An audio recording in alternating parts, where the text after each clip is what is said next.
Sa isang malayong bayan ng Pilipinas, mayroong isang misteryosong entidad na kilala bilang Fair Lady. Ayon sa mga kwento, ang sino mang makakasalamuha sa kanya ay sasapiti ng mga bangungot at hindi may paliwanag na pangyayari. Ang kwento ay nagsimula sa isang batang babae na nagngangalang Sofia. Siya ay naglalaro at malikhain na bata na palaging nagbabasa ng mga kwentong kababalaghan. Isang araw, natuklasan niya ang kwento sa Fair Lady at ang kakaibang kapangyarihan nito.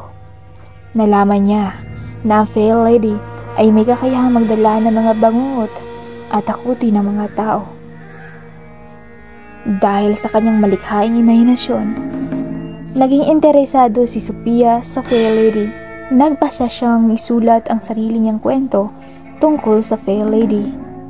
Isang kwentong puno ng misteryo at kapangyarihan. Sa kanyang mga kwento, ang Fair Lady ay hindi lamang isang mapang-akit na nilalang, kundi isang mabait na espiritu na nagtatanggol sa mga inosenteng tao laban sa kasamaan. Sa kwento ni Sofia, ang Fair Lady ay naglalakbay sa mga lugar na sinalanta ng masasamang nilalang. Gamit ang kanyang kapangyarihan, siya ay nagliligtas ng mga tao mula sa pangitain at bangungot na dala ng kadiliman. Sa bawat paglalakbay ng Fair Lady, natuto siya na mag-aral tungkol sa kabutihan at katarungan. Isang araw, natagpuan ni Sophia ang lumang aklat na naglalaman ng mga sikreto tungkol sa Fair Lady.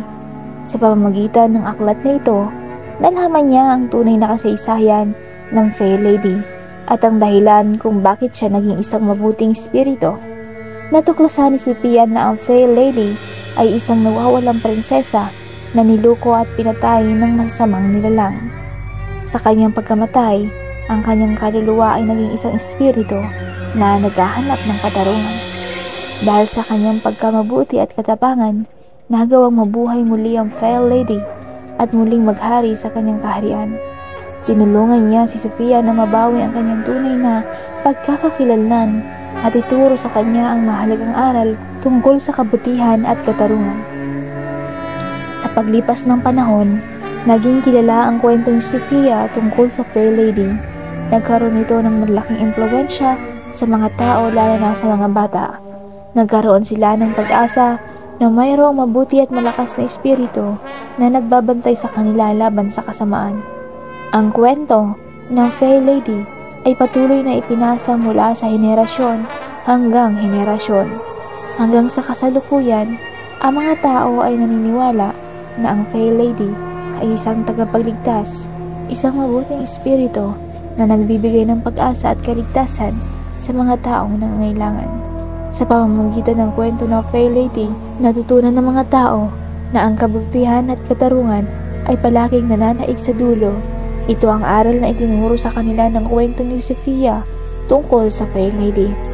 Ito ang kwento ng Fair Lady, isang kwentong puno ng misteryo at kababalaghan, isang kwento na nagbibigay inspirasyon at nagpapalakas ng loob sa mga taong naniniwala sa kabutihan at katarungan.